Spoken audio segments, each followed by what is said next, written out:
Meus queridos e amados irmãos, que a doce e gloriosa paz do Senhor Jesus Cristo seja com todos. Nós louvamos a Deus pela oportunidade de estarmos retornando com os nossos vídeos e queremos nesse vídeo desta nossa primeira lição do trimestre já apresentar nossas desculpas, porque tivemos aí um tempo de intervalo, por questões técnicas nós não podemos gravar os nossos vídeos, mas nós estamos de volta e vamos batalhar para que esses vídeos possam ir melhorando a cada dia. Meus amados irmãos, algumas lições ficaram para trás, sem comentário, mas nós vamos gravá-los posteriormente e deixá-los aí gravados no YouTube. Quando você quiser assistir aos vídeos, você vai procurar por Escola Bíblica Complementar no YouTube e lá você vai ter todos os vídeos disponíveis, Esses vídeos nós queremos deixar essa observação, eles não estarão atrelados à congregação, porque eu estava em uma congregação e mudei para outra congregação da nossa capital em Maceió e não tivemos assim o devido acompanhamento, e aí perdemos um pouco o contato. Então eu quero gravar esses vídeos assim com um caráter mais pessoal. Então você não precisa acessar a página da igreja, nada. Você vai direto no YouTube e você procura EBC, que é a abreviatura de Escola Bíblica Complementar. Você põe EBC Walter com W ou EBC Escola Bíblica e você vai encontrar esses vídeos lá. Muito bem. Queridos irmãos, nós estamos iniciando mais um trimestre abençoado. Nessa ocasião estaremos estudando adoração, santidade e serviço, os princípios de Deus para a sua igreja em Levítico. Esta lição que está aqui, comentada pelo nosso querido pastor Claudionor de Andrade, que é escritor, conferencista e consultor doutrinário e teológico da Casa Publicadora das Assembleias de Deus. Então é um irmão já acostumado com esses comentários, já tem outras lições que ele comentou e estaremos estudando esse tema tão interessante, que é tema de muitos congressos, tema de muitas pregações nas igrejas, que é adoração. Então, queridos, a lição de hoje, nós estaremos estudando Levítico, adoração e serviço ao Senhor. Levítico, claro, faz referência ao livro do Pentateuco. Levítico, adoração e serviço ao Senhor. Depois teremos aí a beleza e a glória do culto levítico, teremos os ministros do culto levítico, a função social dos sacerdotes, santidade ao Senhor. Lição número 6, a doutrina do culto levítico. Lição número 7, fogo estranho diante de Deus. A sobriedade da obra de Deus, Jesus, o holocausto perfeito, ofertas pacíficas para um Deus de paz, a lâmpada arderá continuamente, os pães da proposição, as orações dos santos no altar de ouro e entre a Páscoa e o Pentecostes. 14 lições muito preciosas. Quero também deixar aqui claro aos irmãos que algumas lições da lição passada que nós não gravamos, nós vamos estar gravando e disponibilizando para que você tenha aí um pacote completo para pesquisas posteriores. Após assistir esse vídeo, se você gostar, dê o seu like, se inscreva, compartilhe o vídeo com seus amigos. Nosso vídeo é um vídeo simples, eu falo isso com muita humildade e toda a nossa intenção é que um pensar diferente possa dar uma contribuição ao seu estudo. Muito bem, então lição de hoje, lição para 1º de julho de 2018, lição número 1, Levítico, adoração e serviço ao Senhor. O nosso textuário diz: E porei o meu tabernáculo no meio de vós, e a minha alma de vós não se enfadará. Levítico 26, 11. A verdade prática nos diz: a verdadeira adoração a Deus compreende necessariamente o nosso serviço voluntário, santo e amoroso ao seu reino. A nossa leitura bíblica em classe se encontra em Levítico, capítulo 27, versículos 28 a 34. Se você não dispõe de lição, pode abrir na sua Bíblia. nos diz assim: todavia, nenhuma coisa consagrada que alguém consagrar ao Senhor, de tudo que tem, de homem ou de animal, ou do campo da sua possessão, se venderá nem resgatará. Toda coisa consagrada será uma coisa santíssima ao Senhor. Toda coisa consagrada que for consagrada do homem não será resgatada, certamente morrerá. Também todas as dízimas do campo, da semente do campo, do fruto das árvores são do Senhor, santas são ao Senhor. Porém, se alguém das suas dízimas resgatar alguma coisa, acrescentará o seu quinto sobre ela. Versículo 32. No tocante a todas as dízimas de vacas e ovelhas, de tudo que passar debaixo da vara, o dízimo será santo ao Senhor. Não esquadrinhará entre o bom e o mal, nem o trocará. Mas se em alguma maneira o trocar, o tal e o trocado serão santos, não serão resgatados. Estes são os mandamentos que o Senhor ordenou a Moisés para os filhos de Israel no Monte Sinai. Então está aqui, queridos, o texto bíblico, não é? E a nossa lição está composta de alguns tópicos interessantes, como uma introdução, o tópico número 1 sobre o livro de Levítico, algum comentário, tópico número 2, a razão do livro, e o tópico número 3, o manual do sacerdote, fechando tudo isso com uma conclusão. Nós queremos, irmãos, conforme a nossa proposta inicial, os irmãos que têm assistido os outros vídeos, é não ficarmos presos aos tópicos aqui da lição, mas criarmos tópicos que venham ampliar, não que não se respeite os tópicos que estão aqui. A nossa proposta é complementaridade, é enriquecer o que você já tem disponível na lição, que vale a pena salientar, é de preciosidade, né, sem comparação. Muito bem, eu quero primeiro extrair um primeiro ponto que está aqui no nosso texto áureo. O texto áureo está em Levítico 26:11. O Senhor diz assim: e porei o meu tabernáculo no meio de vós, e a minha alma de vós não se enfadará. O primeiro ponto que eu queria enfatizar quanto a essa adoração que a gente vê em Levítico é que essa adoração deveria ocupar um lugar de centralidade. A adoração, ela deve ocupar um lugar de centralidade também nas nossas vidas. Então nós vamos ver, conforme um livro de Oscar Scarzoni, A Sombra do Templo, ele diz que Jerusalém não era uma cidade que tinha um templo no meio, mas que Jerusalém era um templo que tinha uma cidade ao seu redor. Então nós vamos ver que, conforme estudiosos, Jerusalém ocupa o centro do mundo e o templo ocupa o centro de Jerusalém. E dentro do templo, no centro do templo, ocorria a adoração ao Senhor. Isso fala muito da centralidade que a adoração deve ocupar em nossas vidas, né? Se a gente é cristão, mas a adoração não ocupa um lugar central na nossa vida, nós não estamos cumprindo aquilo que Jesus nos ensinou, aquilo que Deus quis deixar nas entrelinhas para o seu povo. A Bíblia diz que Deus procura verdadeiros adoradores que o adorem em espírito e em verdade. Então nós podemos até colocar, eu sempre tenho ensinado que existem 4 tipos de oração. Existe a oração de petição, onde você pede as coisas a Deus. Existe a oração de intercessão, onde você ora pelas outras pessoas, né? Existe a oração de gratidão, que é quando você agradece por todas as coisas que Deus te deu, e é bom enumerar essas coisas que você está agradecendo.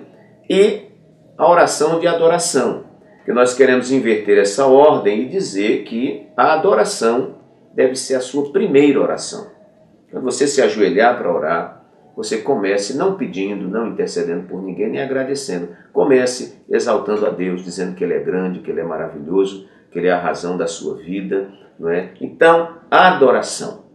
Nós costumamos também dizer que a adoração, mais do que dar glória a Deus, aleluia, do que levantar as mãos, mais do que dançar, mais do que pular, mais do que externar dons espirituais, a adoração implica dizer que ela é um estilo de vida. A adoração, mais do que qualquer outra coisa, é um estilo de vida. Então, a adoração ocupa o centro da nossa vida, assim como ocupava o centro da vida dos hebreus ao longo do deserto e depois que eles se estabeleceram em Jerusalém e que construíram o templo e tudo mais. A centralidade da adoração é o nosso primeiro ponto. Em segundo lugar, nós vamos ver aqui na verdade prática que a verdadeira adoração a Deus compreende necessariamente o nosso serviço voluntário, santo e amoroso ao seu reino. Eu quero apenas extrair aqui essa questão da voluntariedade. A adoração, ela é voluntária, ela é feita em espírito e em verdade. Jesus contou uma parábola em Mateus 21, 28, de dois filhos, onde o pai mandou que o filho fosse fazer alguma coisa, o filho disse, eu vou, e não foi. Aí ele mandou o outro, e o outro disse, eu não vou, e foi. E Jesus perguntou qual daqueles tinha realmente cumprido com o papel que deveria cumprir. E os discípulos concordemente disseram, aquele que disse que não ia, mas foi. Não é? Então nós vemos que a obra de Deus ela não é feita por força e nem por violência. A Bíblia diz que esta obra é feita pelo Espírito de Deus. A obra de Deus deve ser um ato voluntário. Hoje nós estamos vivendo dias difíceis, onde você como pastor tem que ficar batendo na tecla, irmãos, venham à igreja, irmãos, venham ao culto, irmãos, vamos adorar. E às vezes é preciso que o pregador seja um condutor da adoração, que ele fique praticamente forçando as pessoas, né? Olha, levante a mão, dê um glória a Deus, dê um aleluia e tal, como se tivesse que ficar puxando as pessoas à força. Então nós sabemos que a adoração ela não é algo que deve ser feito à força. A adoração é algo voluntário. Nós adoramos a Deus não por aquilo que estamos sentindo, não porque estão mandando, mas você adora a Deus porque você conhece a Deus. Então, por isso nós adoramos. Então, a adoração, ela é um ato voluntário. Não precisa que o pai mande, não precisa que a mãe mande, não precisa que o esposo mande e a esposa mande. Não, absolutamente. A adoração, ela parte da voluntariedade, da experiência pessoal de cada um e da disposição de fazer para Deus o seu melhor.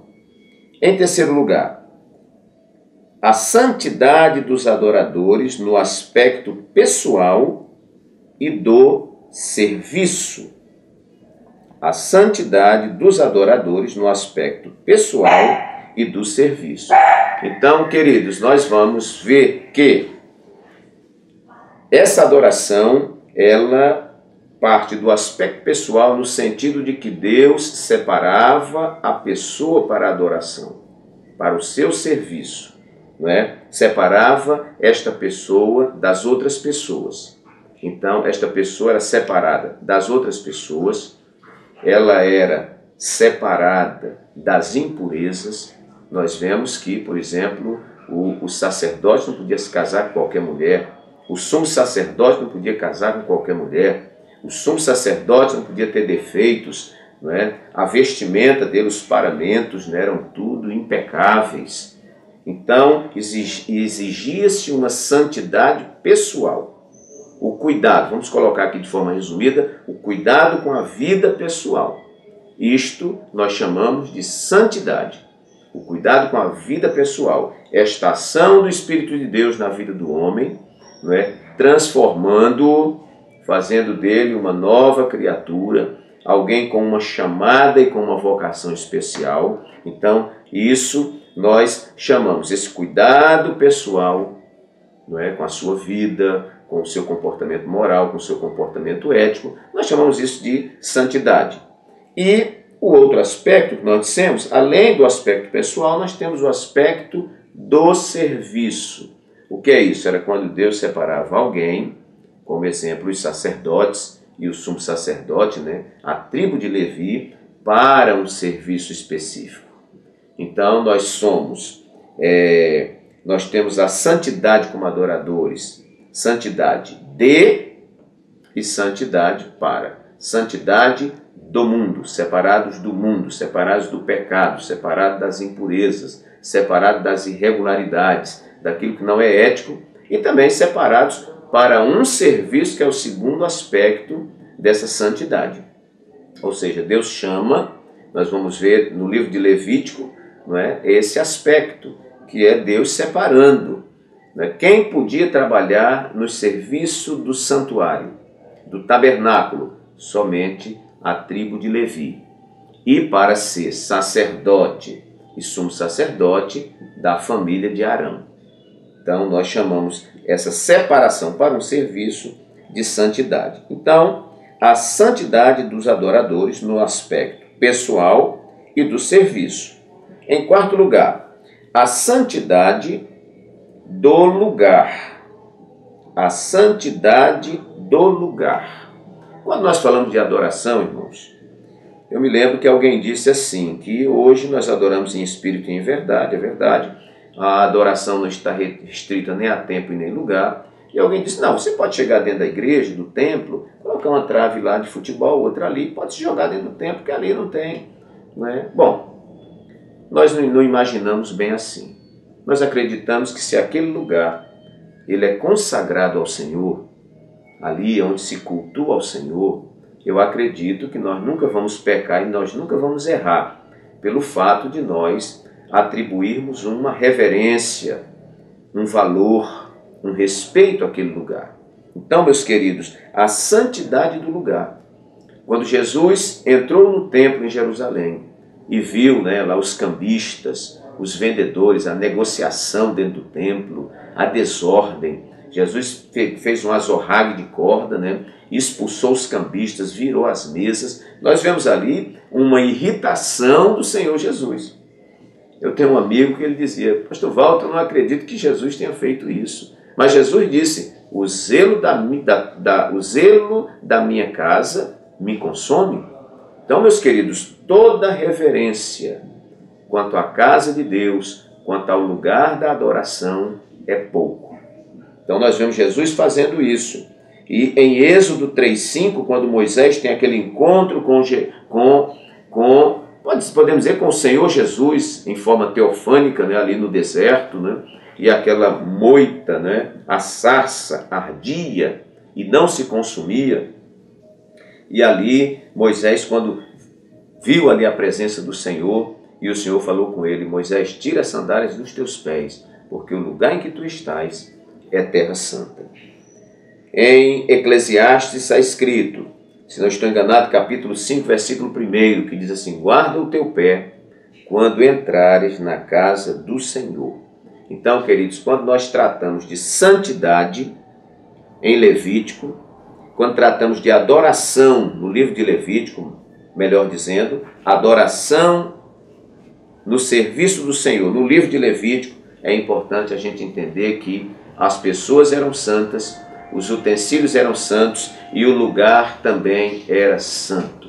Santo ao Senhor. E hoje, na nossa aplicação pessoal, como nós vamos considerar a casa de Deus? De qualquer maneira?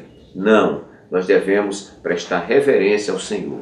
A casa de Deus deve ser um lugar de ordem. A rainha de Sabá, quando chegou na casa de Salomão e observou o comportamento dos seus servos, a subida, a maneira que eles subiam para o templo, a maneira como eles se assentavam na mesa com Salomão, ela glorificou a Deus. Eu acredito que seria muito interessante se os nossos visitantes que vêm às nossas igrejas, eles pudessem dar glória a Deus pela maneira que nós nos comportamos na casa de Deus. Quinto lugar, a adoração que se dá ao Senhor não se divide com outros, nem com nós mesmos. A adoração que se dá ao Senhor não se divide com os outros, nem com nós mesmos. Visa única e exclusivamente a glória de Deus. Isaías 42:8, o Senhor diz: a minha glória não darei a outrem. Então, eu sou um templo do Espírito Santo. Você, se é crente no Senhor Jesus, já o recebeu como Salvador, você é um templo do Espírito Santo. Mas Deus não dá a sua glória nem a mim, nem a você, nem às imagens de escultura, aos ídolos de um modo geral, aqueles que se levantam como deuses na face da terra. A glória é única e exclusiva a Deus. Toda a nossa adoração. Isso distingue o povo cristão, o povo que serve a Deus. Não é? Toda a nossa adoração é dirigida ao Senhor. Nós não adoramos a Maria, que é mãe de Jesus, não adoramos a Pedro, não adoramos a João, não adoramos a Barnabé, não adoramos a Bartolomeu. Não. Jesus disse a Satanás, disse que a adoração era devida somente a Deus e só a Ele se serviria. Satanás disse: tudo isto te darei se prostrado me adorares. Jesus diz: vai-te, Satanás, porque está escrito: somente ao Senhor teu Deus adorarás, somente ao Senhor teu Deus adorarás e só a Ele servirás. Então, esta adoração é exclusiva ao Senhor. Em sexto lugar, a adoração nos dízimos como prioridade ao Senhor. Isso aqui é interessante, porque os israelitas faziam isso no Antigo Testamento, no Novo Testamento o dízimo também se encontra lá. E nós temos dito e temos ensinado à igreja, dízimo não é simplesmente a 10ª parte. E não é simplesmente a 10ª parte do nosso salário. Não, dízimo é a primeira 10ª parte de tudo aquilo que Deus nos dá. Pastor Walter Pereira, por que a primeira 10ª parte? Porque a primeira parte ela vai revestida de honra, e o dízimo é uma honra também ao Senhor. Mais do que dinheiro, mais do que valor monetário, está embutida ali a honra. É quando tem o bolo do aniversário e você tira aquele primeiro pedaço e pergunta para quem será o primeiro pedaço, e alguém fica na expectativa, porque o primeiro pedaço vai ser para alguém que nós temos muita consideração. Então, a primeira parte do bolo, a primeira parte dos nossos dízimos, né? O melhor dos nossos dízimos, e aqui nós enfatizamos que não é o dízimo só do salário, é o dízimo de tudo que Deus te dá. Você recebe o seu salário e tira o dízimo do Senhor. Alguém vem te dar um presente em dinheiro, você tira o dízimo do Senhor. Você muitas vezes vai pregar em algum lugar e alguém te abençoa, te dá uma oferta porque você foi pregar ali para te ajudar no combustível, você tira o dízimo do Senhor. Você ganha uma mesada do seu pai, da sua mãe, do seu esposo, da sua esposa, você entrega o dízimo do Senhor. Trazei todos os dízimos à casa do tesouro. Isto, repito, mais do que dinheiro, mais do que valor monetário, nós estamos falando de honra, e quando falamos de honra, estamos falando de adoração. Sétimo lugar, a adoração prescrita e regulamentada. A adoração no Antigo Testamento, nós vamos ver no livro de Levítico, nós vamos ver que tudo tinha o seu lugar. Tudo era feito conforme a orientação do Senhor. E o que nós tiramos de lição prática para nós hoje, queridos, é que a adoração, nela não se faz o que quer, não se faz o que nos agrada, mas aquilo que deve ser feito. A adoração é para Ele. Então nós não adoramos da maneira que nós queremos. Nós não organizamos uma liturgia do jeito que nós queremos simplesmente. Não. A gente tem que fazer tudo conforme prescreve a palavra do Senhor. Há até iniciativas da igreja, nós entendemos, e iniciativas que acompanham a modernidade. Mas nós temos um padrão de adoração. Por exemplo, nós não podemos ter um culto onde não tem palavra. Essa adoração está incompleta. Nós não podemos prestar um culto a Deus onde nós não ofertamos e não entregamos os dízimos do Senhor. Isso não é adoração, isso é um culto manco. O culto precisa ter oração, o culto precisa ter ministração da palavra do Senhor, o culto precisa ter louvores ao Senhor, cânticos. Isto é um culto. O culto precisa ter um momento onde nós entregamos o fruto do nosso trabalho, do nosso suor, não é? E assim fazemos um culto completo para o Senhor. Então, a adoração não era feita da maneira que os israelitas queriam, nos lugares que eles queriam, na hora que eles queriam. Não, tudo tinha uma ordem, uma organização. Significa dizer que o culto não pode funcionar ao bel prazer, que a nossa adoração não pode funcionar de qualquer forma, mas ela deve ser feita com organização, porque a Bíblia prescreve e regulamenta todas essas coisas. Em oitavo lugar, e eu estou aqui ditando rápido, irmãos, por causa do tempo, mas você pode ir ampliando. Aqui são ideias, né, flechas para iluminar aí o seu pensar também. Oitavo lugar, o modelo de adoração que foi dado no deserto. Interessante, né, que Deus tira o povo do Egito, leva ao deserto, no Monte Sinai.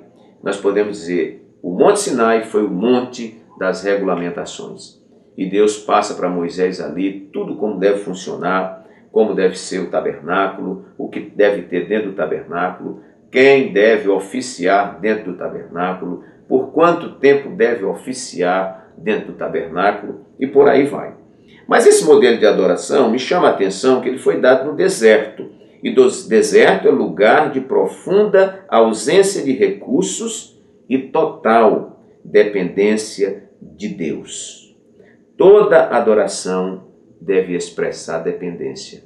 Então, nenhum lugar melhor, nenhuma ocasião melhor para se adorar a Deus do que no tempo da crise, no tempo da dificuldade e no deserto.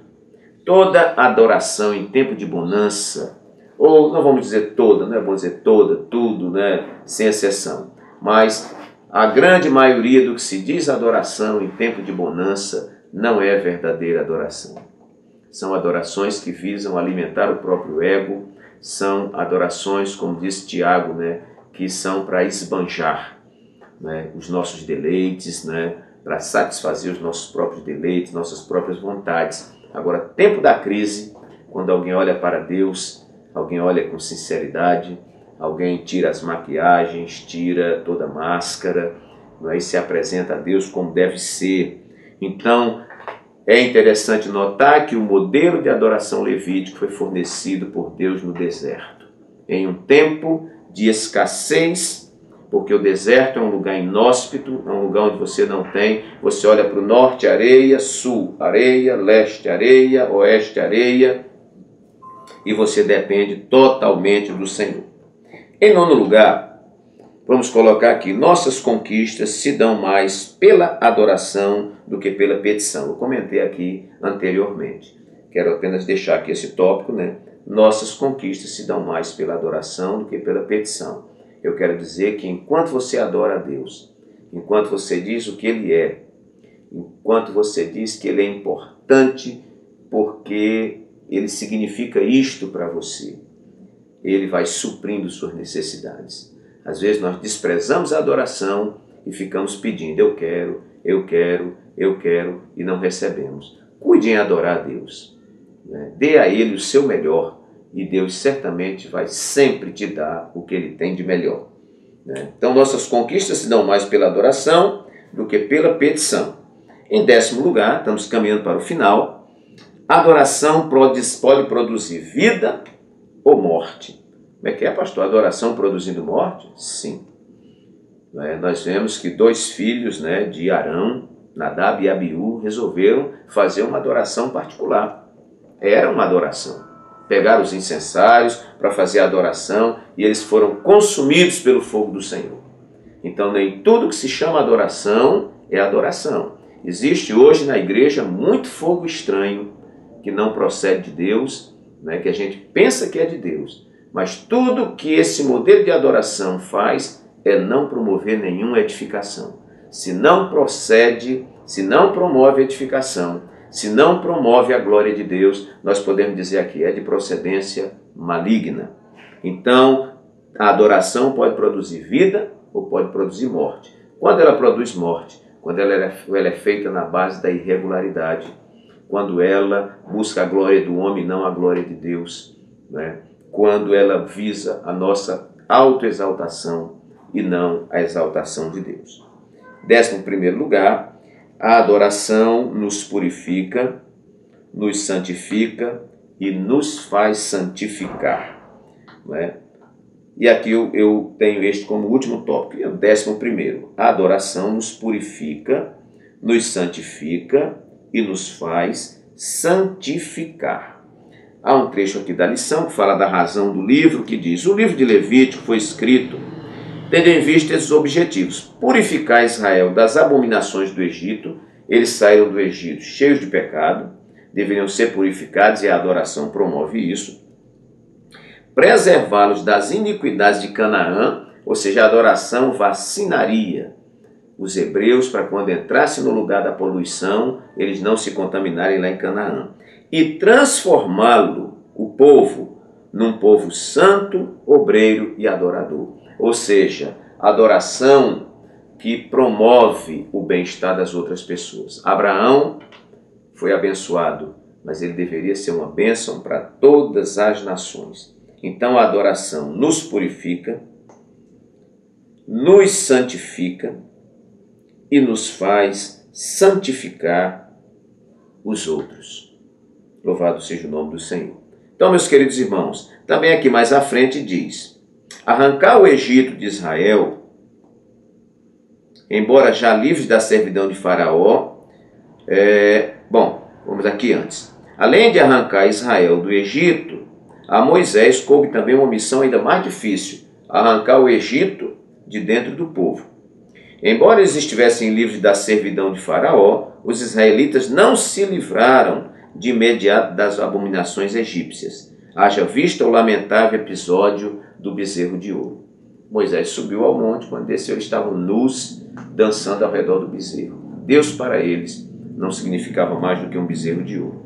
Para arrancar Israel do Egito, bastou um dia, mas para arrancar o Egito de Israel, 40 anos não foram suficientes. Que Deus tenha misericórdia de nós. Queridos, que esta palavra simples e objetiva possa ficar plantada no seu coração. Que Deus te abençoe e até os nossos próximos vídeos, em nome de Jesus. Amém.